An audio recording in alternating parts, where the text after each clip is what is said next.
Hello, my name is Joel Marish, and I'll be kicking off our group project for the case study assignment.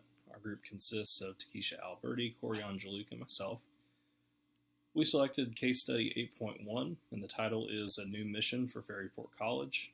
I'll introduce the basics of the dilemma in question, the discussion questions from the text, and our decision-making format.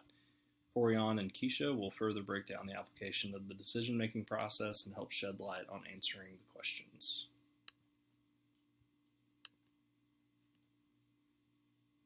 So in introducing the case, we understand Ferryport College was founded by abolitionists prior to the Civil War. The intent originally was to fight against slavery, but upon victory in the Civil War, the group wanted to continue to train teachers, clergy, and other professionals about the civil rights movement, equal opportunities for women, fair trade, and other anti-poverty initiatives. Social concern is written into the actual mission statement of the college, which states, preparing students to improve humanity. And the mission was actually mirrored in the way college faculty was designed, in the way that it was set up for faculty and staff by way of being paid, and by the way power was shared. It promoted equality with members starting at the same salary level, and faculty only received pay based on years of experience rather than academic achievement. While the administration for this college was paid more than the faculty, the gap was not as wide as other institutions, and that power dynamic was not as significant as other institutions either. If there was a major decision that was made on the administrative level, it was communicated and discussed with faculty before any final changes were made. And so that's what kept a lot of the faculty coming back to Ferryport College rather than them moving on somewhere else where they might be paid more. A turning point happened, though, when students became less interested in the mission and enrollment numbers dropped significantly, which meant tuition dollars weren't coming in as significant a rate. Businesses no longer wanted to support the college based on their social stance on a lot of issues. And alumni, because of the fact they were focused on working towards social change, would typically go work for nonprofit organizations or lower paying positions in more of a service mindset. And so they weren't able to then turn around and give back to the university. So as a response, the school board of directors, they encouraged the current president to step down from his role and appointed Dr. Hughes. Dr. Hughes had no experience in higher education as far as work experience is concerned. He was pulled from an educational software company, and he hit the ground running, hiring a marketing director who began to highlight the sports on campus and how successful the sports teams were, the incredible facilities that the college had to offer, and the international travel. So not too unlike many other universities. Hughes also hired a CFO and an informal advisory board that would have the power to veto spending, including what would be for academic purposes. And they began to see that enrollment did increase, so this did have a positive impact in that regard. Business investment increased, and so the financial stability of the college was finally reestablished. Faculty were grateful for this financial stability, but they were concerned about the new direction for the college.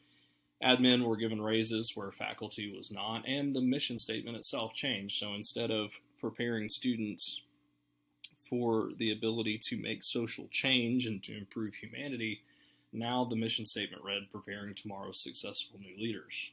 Nothing mentioned about the old emphasis on social change. The final decision from Hughes and his new team that created division was changing the faculty evaluation system. And this new system didn't account for years of experience. It accounted strictly for academic prowess and success. Most of the faculty debated whether or not to give a no confidence vote for their president, and while that wouldn't be legally binding, it would certainly not look good for Dr. Hughes. The discussion questions read, is Hughes a transformational or pseudo-transformational leader? Was it ethical to downplay the college's mission in order to attract more students? Should colleges operate more like businesses? By recruiting business donors, did Hughes sell out the vision and values of the school? Should Ferryport change its vision statement? Why or why not? Is there any way to ensure Ferryport's financial future without further altering its culture? If so, how? If you were A faculty member, would you support a no confidence vote? And if you were on the board of trustees, how would you respond to such a vote? And finally, our decision making format. We chose the Lonergan Baird method. And just to kind of give you a brief overview, step 1 says be attentive, consider what works and what does not. Step 2, be intelligent, sort through the data. Step 3, be reasonable, evaluate your options. And step 4, be responsible and act with courage. Hughes is a pseudo-transformational leader because he basically changed the college to fit the career that he came from. So instead of it running as an educational institution as it was before, he started to run it as a business, which there's both good things and bad things for that, right? So the good thing is that the enrollment increased, the investments increased, and really the school just became stable. But doing so took away from what the school's mission was originally, to promote social change within its students. And they completely ripped that out of the mission. And also, he changed the way the faculty system worked, and he sort of made a division there. So now the admission is on a higher level than a faculty without them making the same decisions. And he put in a new decision-making process. So there's levels to the hierarchy. So that's what I think makes him a pseudo-transformational leader. The original college mission was preparing students to improve humanity. With that in mind, I do not feel that it was ethical to downplay that mission in order to attract more students, because that mission was set as the identity of the school. That's why you create missions. Now, Hughes was put in place to improve the school's financial status, and he then changed the mission statement, removing humanity completely or anything about social justice or social change. So it's just preparing tomorrow's successful new leaders. In that case, it is ethical because it does match what he's been doing on the campus. Morally, though, I feel that it wasn't appropriate. And I believe that's why they had a lot of drawback from the faculty. We'll talk about that in a second. Colleges should absolutely operate more like businesses, because the fact is that they are businesses. They are educational institutions. It costs to go there. Each college is different, and each college has different financing structures and fees that come with it for operating that business. So yes, they should operate more like a business, but there has to be a balance. That can't take away from the mission and the goal of what college is supposed to be, which is educating students and preparing them to be productive citizens and to be able to work and contribute to society. How can colleges do that successfully? I'm not sure that we've seen a perfect example, but there are some colleges that are operating financially well and also do a good job at advocating and providing everything that their students need to be educated. Yes, Hughes did sell out the vision and values of the school. As seen, he completely changed the entire structure of the school. He changed the mission. He changed the evaluation system. He changed the hierarchy. He accepted all of the praise for all of the good that was happening. So, yes, he did sell a school out, and in my opinion, tried to make it something completely different than what it was originally meant to be. Can what's left of the campus culture at Ferry Point College be maintained without the institution experiencing any adverse financial difficulties? I do believe that some culture can be reclaimed.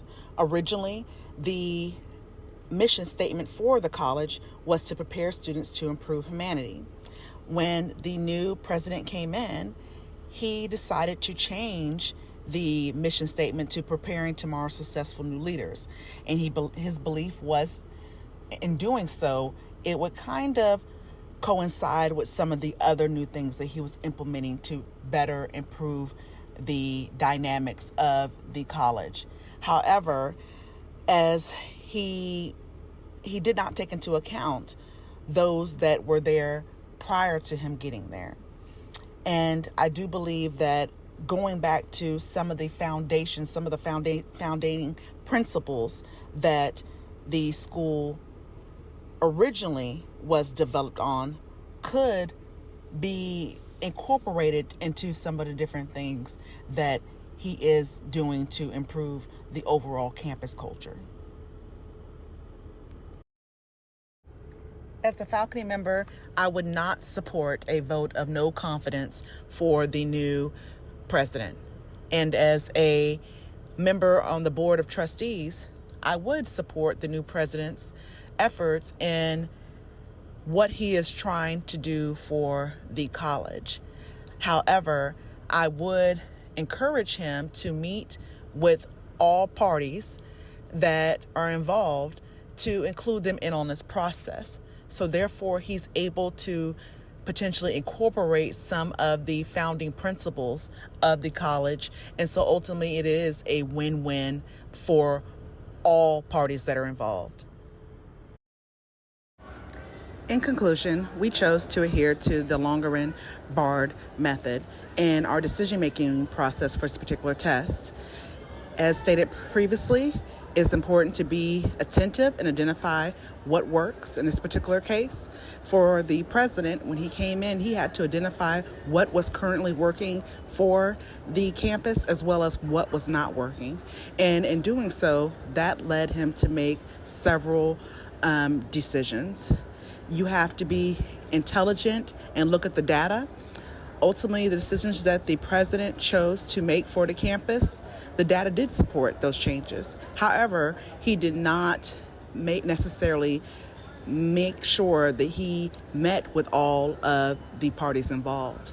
You also have to be reasonable. You have to evaluate whether or not, the decisions that you are making, the impact that it will have on other parties as well as those parties who are involved in the decision making. And in some cases, you do have to make the decision to dismiss those individuals who are not, whose vision is not necessarily aligned with the vision of a campus. And you have to be responsible. You have to act with courage. You have to know ultimately you are as a leader are responsible for making the best decision for all parties. But again, you have to be mindful of all the parties that are involved, and you have to ensure that everyone is able to voice their concerns.